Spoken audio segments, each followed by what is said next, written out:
आज है 16 अगस्त और आज का पहला टॉपिक है traffic and air pollution. World air quality report जो कि हर साल स्विट्ज़रलैंड की एक कंपनी है IQ एयर वो निकालती है, जिसने बताया है कि 100 मोस्ट पॉल्यूटेड सिटीज़ में 83 सिटीज़ इंडिया के हैं। वहीं ब्रिटिश मेडिकल जर्नल की एक रिपोर्ट आई थी जिसने एस्टिमेट दिया है कि इंडिया में लगभग 2.1 मिलियन लोगों की मौत हुई है एयर पोल्यूशन से, जो कि सेकेंड है जस्ट आफ्टर चाइना। अब इस एयर पोल्यूशन का one of the main reason है व्हीकल या वेहिकुलर पोल्यूशन।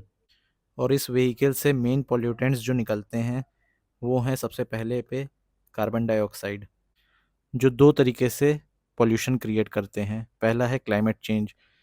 कार्बन डाइऑक्साइड एक ग्रीन हाउस गैस है जिसके चक्कर में ग्लोबल वार्मिंग होती है और जिसकी वजह से क्लाइमेट चेंज होता है। और इस क्लाइमेट चेंज की वजह से कई चीज़ें होती हैं, जैसे कि राइजिंग सी लेवल या फिर एक्सट्रीम वेदर इवेंट्स जैसे कि फ्लड, ड्रॉट या एक्सट्रीम साइक्लोन्स आना। और दूसरा तरीका है ओशन एसिडिफिकेशन।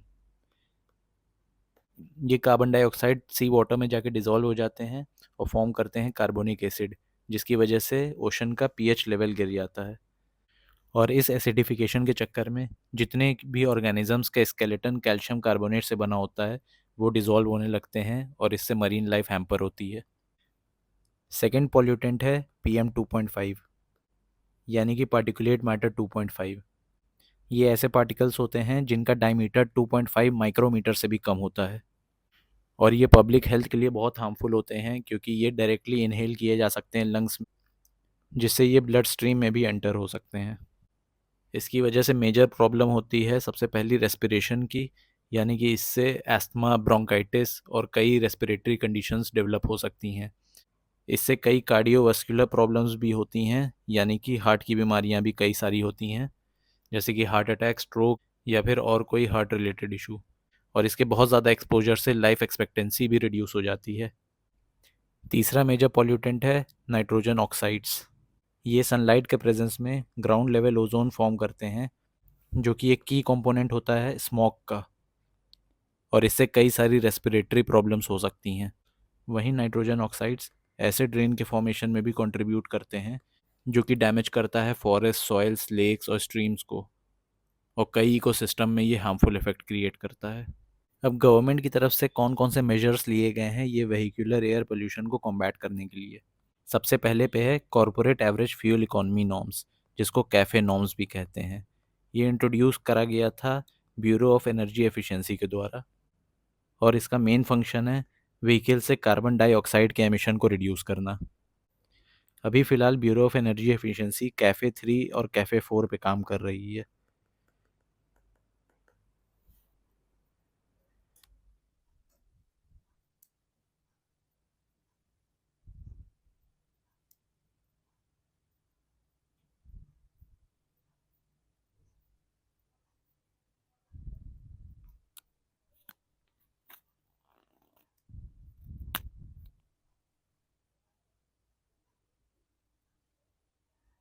जिसमें कैफ़े 3 की प्रपोज टाइमलाइन 2027 से 32 तक की है, वहीं कैफ़े 4 की 2032 से 37 तक की है।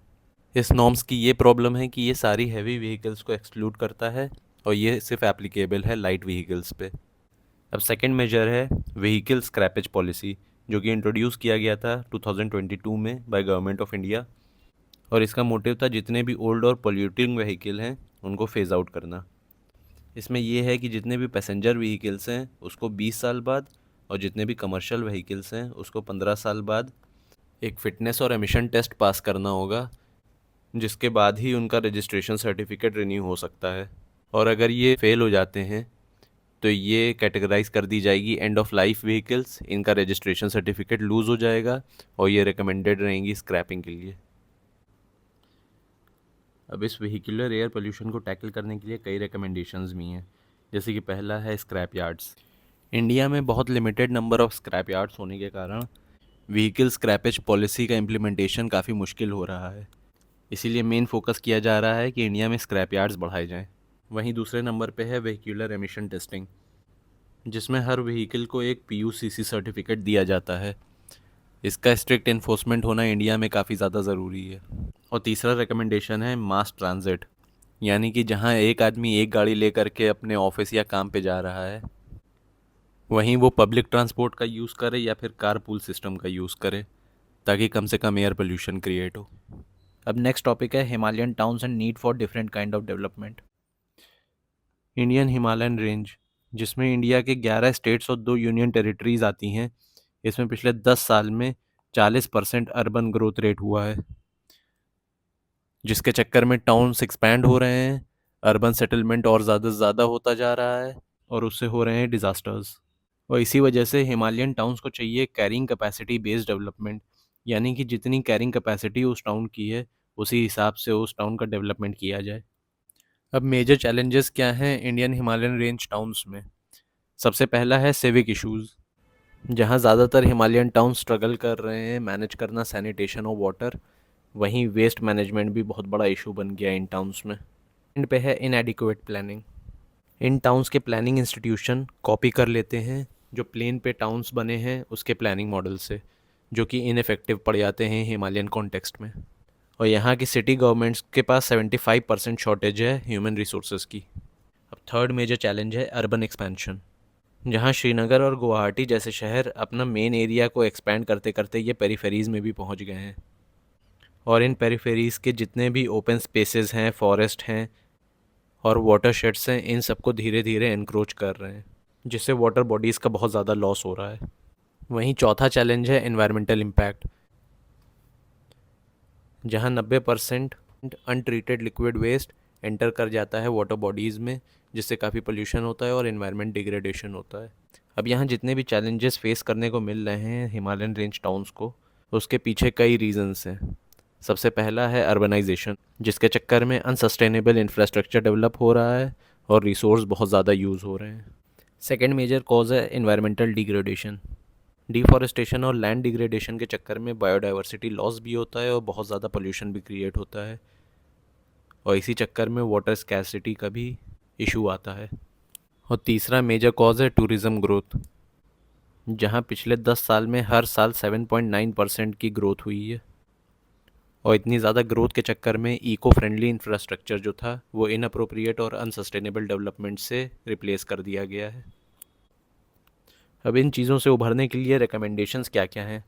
सबसे पहला है लोकलाइज्ड प्लानिंग, जहां टाउन्स में देखा जाए कि वो जियोलॉजिकली और हाइड्रोलॉजिकली कहाँ कहाँ वल्नरेबल हैं और इसी हिसाब से आगे की टाउन प्लानिंग करी जाए। दूसरा है बॉटम अप अप्रोच, जहां प्लानिंग में लोकल्स को भी इन्वॉल्व किया जाए, जिससे रेलेवेंस और सस्टेनेबिलिटी इंश्योर करी जा सकती है। तीसरे नंबर पे है फाइनेंशियल सपोर्ट। अभी इंडियन हिमालयन रेंज टाउन के पास इतनी कैपेबिलिटी नहीं है कि इतना इंफ्रास्ट्रक्चर नीड्स के लिए कैपिटल जनरेट कर सकें, इसीलिए फाइनेंस कमीशन को एक अलग से चैप्टर बनाना पड़ेगा अर्बन फाइनेंसिंग पे फॉर द IHR। और अभी current enter governmental transfer centre से अर्बन लोकल बॉडीज़ पे चल रहा है 0.5%, जिसको बढ़ा करके 1% करना पड़ेगा। और चौथा रिकमेंडेशन है फोकस ऑन सस्टेनेबिलिटी, जहां सस्टेनेबिलिटी पर डिस्कशन हो और एम्फेसिस दिया जाए इको सेंट्रिक प्लानिंग को और पब्लिक पार्टिसिपेशन को। अब नेक्स्ट टॉपिक है Kurds and conflict in West Asia. अभी रिसेंटली टर्की और इराक ने एक मिलिट्री कोऑपरेशन पैक्ट साइन किया है, जिसके पीछे मेन रीज़न है कुर्द्स यानी कुर्दिश सेपरेटिस्ट, और इसके लिए जॉइंट ट्रेनिंग और कमांड सेंटर इस्टेब्लिश किए गए हैं। कुर्द मिडिल ईस्ट के one of the largest ethnic groups में से आते हैं, जो कि मेनली 4 कंट्रीज़ में फैले हैं: Turkey, Syria, Iraq and Iran. और ये ग्रुप करेंटली स्टेटलेस है। इसका मतलब ये है कि इनका कोई इंडिपेंडेंट नेशन नहीं है। कुर्दिश नेशनलिज्म 100 साल पुराना कॉन्सेप्ट है, लेकिन वर्ल्ड अटेंशन पैलेस्टाइन के ऊपर होने की वजह से ये एक ग्लोबल कंसर्न नहीं बन पा रहा है। कुर्दिस्तान टर्म सबसे पहली बार यूज़ हुआ था 12th सेंचुरी में, और ये मेनली फॉलोअर्स हैं सुन्नी इस्लाम के। कुर्दिश नेशनल मूवमेंट शुरू हुआ था 20th सेंचुरी में ऑटोमन एम्पायर के कोलैप्स होने के बाद, जहां नेशन स्टेट ना होने की वजह से कुर्द अलग अलग लोकेशन में स्कैटर हो गए। अब कुर्द्स की अलग अलग कंट्री के साथ कैसे रिलेशन है? सबसे पहला है टर्की। यहाँ 1982 में टर्किश कॉन्स्टिट्यूशन जब बना तो वहाँ पे अगर कोई भी एक्टिविटी टर्किश नेशनल इंटरेस्ट के अगेंस्ट हो रही है, इंक्लूडिंग कुर्दिश ऑटोनॉमी, उसको प्रोहिबिट कर दिया गया था। कुर्द कम्युनिटी टर्की की 20% पॉपुलेशन बनाती है, और जब टर्की ने EU मेंबरशिप में बिड दिया था तो ये कुर्दिश क्वेश्चन बहुत बड़ा इशू बन गया था। सेकंड कंट्री है ईरान, जिसमें कुर्द कम्युनिटी 8% पॉपुलेशन बनाती है और ये ज़्यादातर नॉर्थ वेस्ट रीजन में रहते हैं। कुर्द्स को ईरान में हमेशा से डिस्क्रिमिनेशन झेलना पड़ा था, जब ईरानियन रेवोल्यूशन के पहले शाह का राज चल रहा था और ईरानियन रेवोल्यूशन के बाद आयतुल्लाह ख़ोमेनी के अंडर भी। आयतुल्लाह ख़ोमेनी ने एथनिक बेस्ड ऑटोनॉमी को बहुत ज़्यादा अपोज किया था। थर्ड कंट्री आता है सीरिया, जहाँ पे कुर्द कम्युनिटी सीरिया की 10% पॉपुलेशन बनाती है। और चौथा कंट्री है इराक। यहाँ पे 1970 में एक पीस अकॉर्ड साइन किया गया था, जहाँ पे जितने भी कुर्दिश मेजॉरिटी एरियाज़ हैं वहाँ की ऑफिशियल लैंग्वेज बन जाएगी कुर्दिश लैंग्वेज, और कुर्द कम्युनिटी को पॉलिटिकल पार्टिसिपेशन का भी मौका मिलेगा। फिर 2017 में हुआ इराकी कुर्दिश रेफरेंडम, जिसकी लीगैलिटी को इराकी गवर्नमेंट ने रिजेक्ट कर दिया था। आज भी कुर्दिश क्वेश्चन अनरिजॉल्व रह गया है और इसके स्टेटहुड बनाने के एस्पिरेशंस को बहुत ज़्यादा चैलेंजेस फेस करने। अब नेक्स्ट टॉपिक है एम पॉक्स। रिसेंटली WHO ने पिछले 2 साल में दूसरी बार एम पॉक्स को एक global public health emergency declare किया है। ये इमरजेंसी इसलिए डिक्लेयर करी गई है क्योंकि अभी recently democratic Republic of Congo में ये आउटब्रेक हुआ है और ये नेबरिंग कंट्रीज़ में फैल रहा है। एम पॉक्स, जिसे पहले मंकी पॉक्स के नाम से जाना जाता था, ये उसी वायरस फैमिली का है जिस वायरस फैमिली का स्मॉल पॉक्स वायरस होता है। और एम पॉक्स एंडेमिक है सेंट्रल अफ्रीका और वेस्ट अफ्रीकन कंट्रीज़ में। और एंडेमिक वो बीमारी होती है जिसका एक पर्टिकुलर एरिया में रेगुलर आउटब्रेक होता है। और ये एम पॉक्स उस एरिया में स्मॉल रोडेंट्स जैसे कि चूहे और मंकीज़ और कई अलग मैमल्स में भी पाए जाते हैं। एम पॉक्स वायरस 2 तरीके के होते हैं। एक होता है क्लेड 1, जो कि बहुत ज़्यादा सीवियर होता है और इसमें जो अर्ली आउटब्रेक्स हुए उसमें 10% लोगों तक की मौत हो गई थी। और सेकेंड टाइप होता है क्लेड 2, जो उतना ज़्यादा सीवियर नहीं होता है और लगभग 99% लोग इसे सर्वाइव कर लेते हैं। जहाँ क्लेड 1 मेनली सेंट्रल अफ्रीका में पाया जाता है, वहीं क्लेड 2 वायरस वेस्टर्न अफ्रीका में पाया जाता है। अब इस बीमारी का मेन सिम्टम होता है रैश, जो कि ट्रीट होने से पहले कई अलग स्टेजेस से गुजरता है। उसके अलावा फीवर, लिम्फ नोड्स में सूजन और मसल पेन दूसरे सिम्टम्स हैं। ये ट्रांसमिट होता है कोई इन्फेक्टेड पर्सन के डायरेक्ट कॉन्टैक्ट से या फिर कंटेमिनेटेड ऑब्जेक्ट्स के डायरेक्ट कॉन्टैक्ट से, और ये एनिमल टू ह्यूमन भी स्प्रेड हो सकता है। इसके प्रिवेंशन के लिए जो भी इन्फेक्टेड इंडिविजुअल या एनिमल है उसके क्लोज कॉन्टैक्ट में आना अवॉइड करें, और अगर रेकमेंड किया जा रहा है तो वैक्सीनेशन कराएं। और WHO ने 2022 में एम पॉक्स को ग्लोबल हेल्थ इमरजेंसी डिक्लेयर किया था क्योंकि ये बहुत ज़्यादा फैल गया था। ग्लोबल पब्लिक हेल्थ इमरजेंसी होता क्या है? ये फॉर्मल डिक्लेरेशन है WHO का, जिसमें कोई सीरियस, सडन या अनयूजुअल हेल्थ इवेंट होता है और जिसको इमीडिएट इंटरनेशनल एक्शन की रिक्वायरमेंट होती है।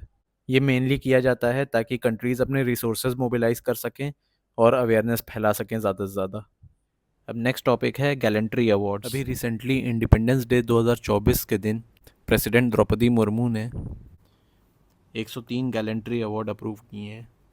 गैलेंट्री अवार्ड वो प्रेस्टिजियस ऑनर होता है जो किसी भी इंडिविजुअल को दिया जाता है और ज़्यादातर दिया जाता है आर्म्ड फोर्सेस, पुलिस या किसी सिक्योरिटी पर्सनल के मेंबर को।